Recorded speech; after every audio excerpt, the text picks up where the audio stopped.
At Christmas, my sister shoved my 16-year-old daughter into an old glass door after our parents shared their will.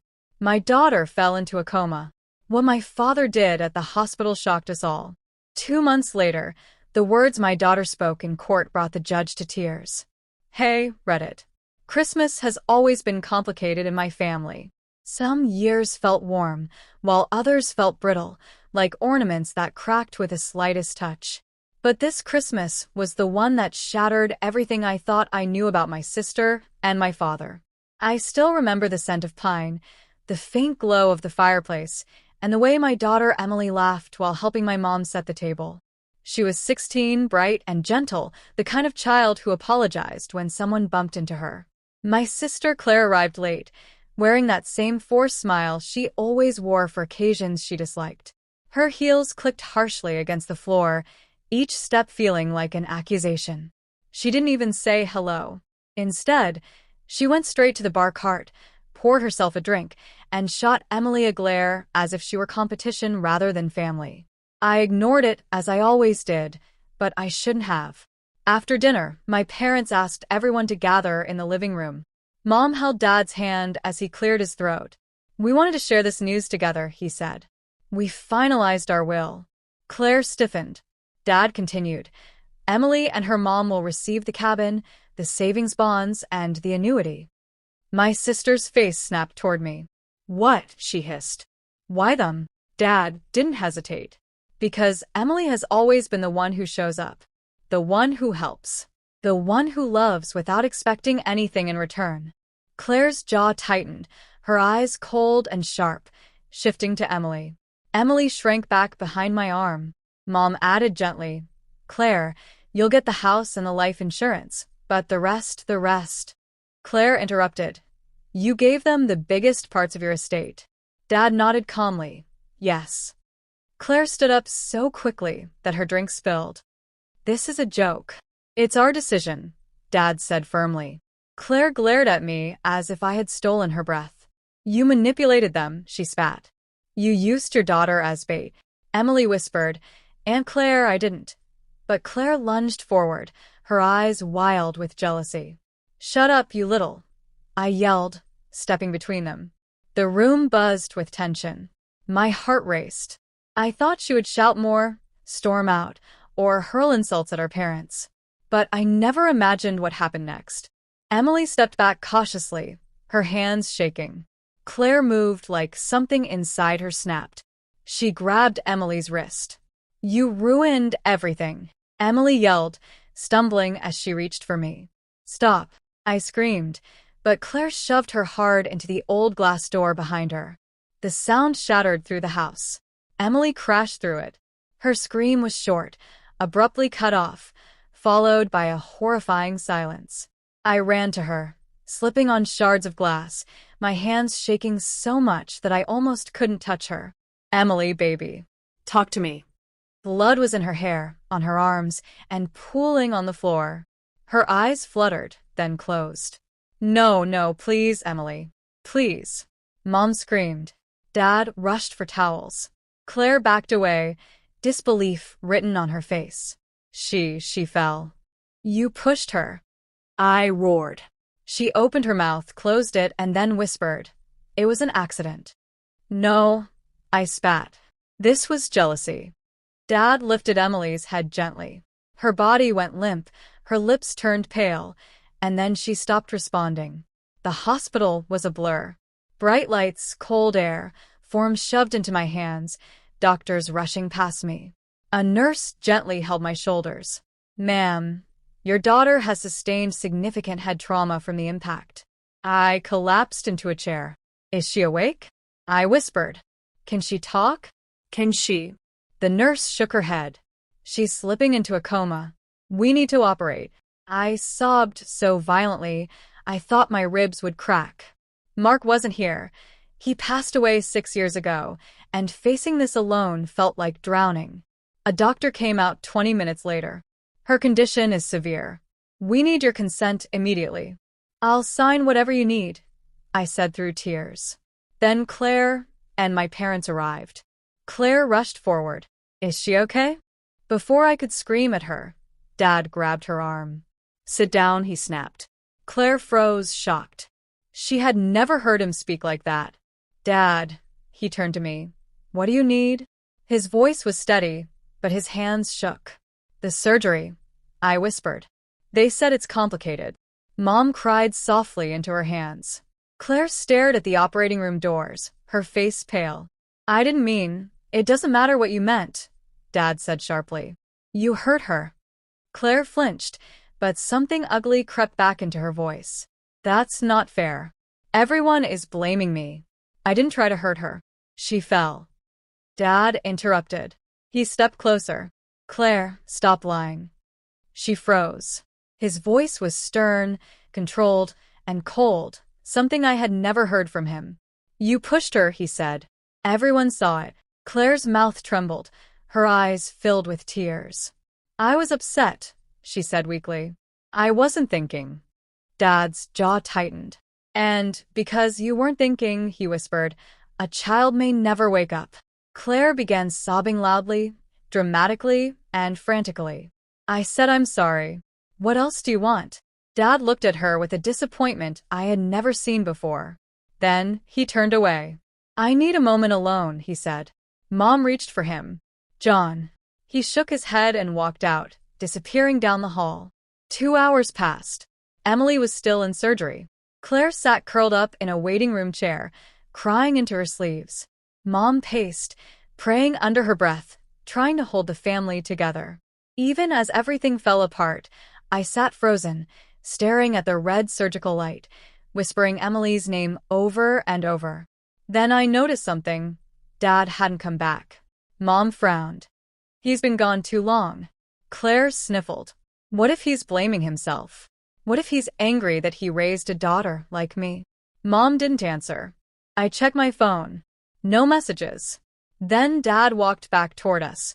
But something was different. Very different. His face was pale but determined, his eyes red but steady. He wasn't confused or frantic. He looked like a man who had made a decision. Mom rushed toward him. "John, where were you?" Dad didn't answer. He walked right past her, right past Claire, and straight to me. He crouched down, took my shaking hands in his, and whispered, "I need to tell you something before the doctors come out." My stomach twisted. "What is it?" I whispered through tears.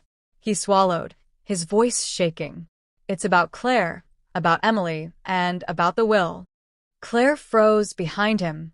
Mom covered her mouth. Dad continued, trembling. "I did something before the ambulance arrived. Something none of you know. Something that's going to change everything." He looked up and revealed the truth that shattered us. Dad held my hands, his voice shaking. "I need to tell you something before the doctors come out.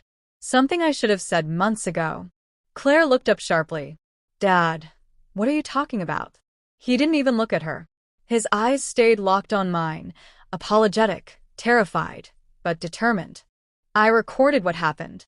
My breath caught in my throat. "What? What do you mean?" He squeezed my hands tighter. When Claire pushed Emily into the glass door, I saw everything. Claire's face drained of color. "No, Dad." "No, you didn't." Dad ignored her. I was standing right there when it happened.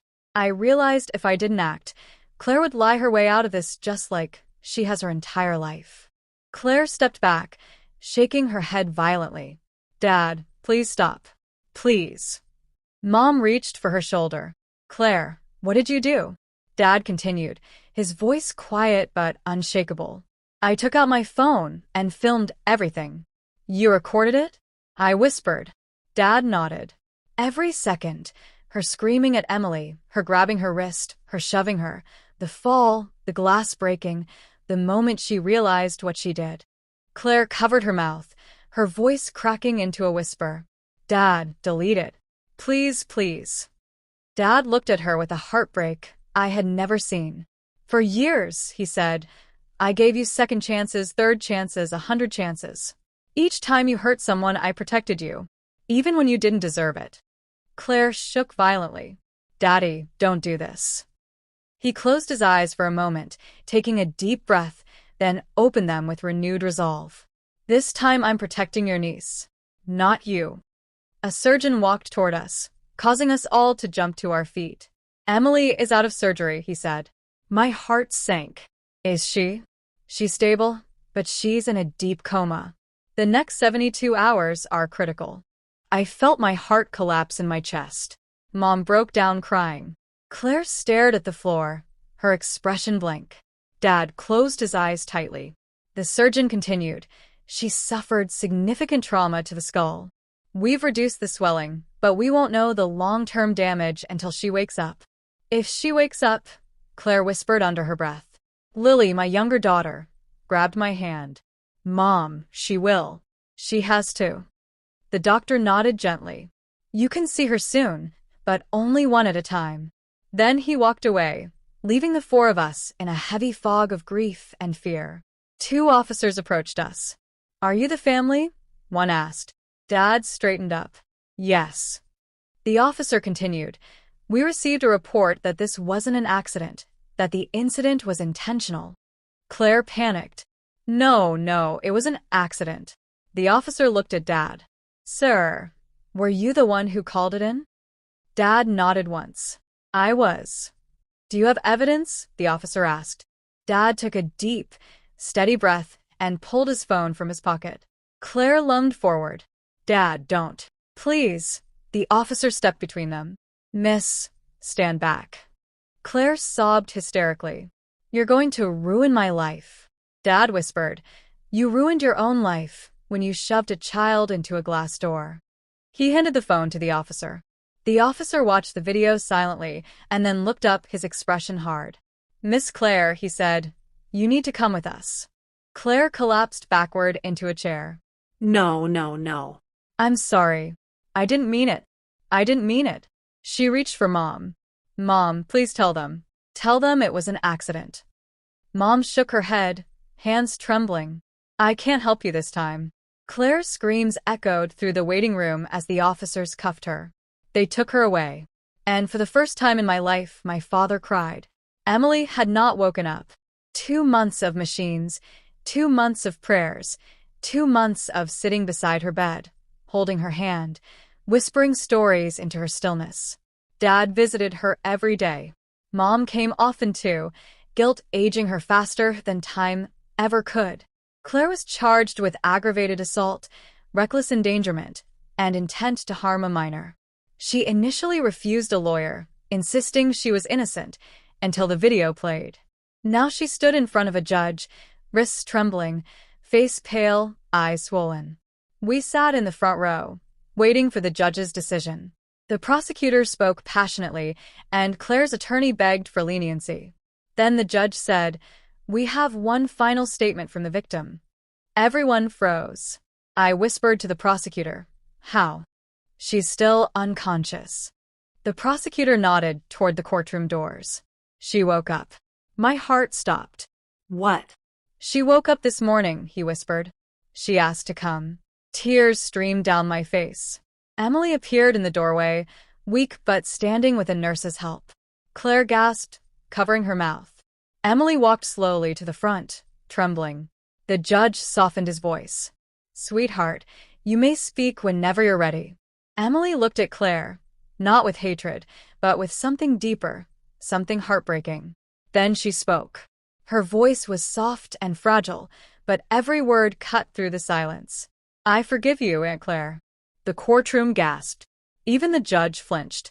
Claire burst into tears. Emily continued, "But forgiveness isn't freedom." Her voice grew stronger. "You hurt me because you were angry about things that were never my fault." She hesitated. "And if you don't face consequences, you'll hurt someone else one day. Maybe a child.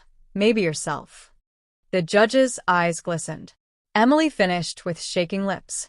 "So, please hold her accountable. Not because I hate her, but because I still love her." The judge wiped a tear from his cheek, and in a voice filled with respect, grief, and admiration, he said, "Your words may be the most powerful statement I have ever heard from a survivor." He turned to Claire.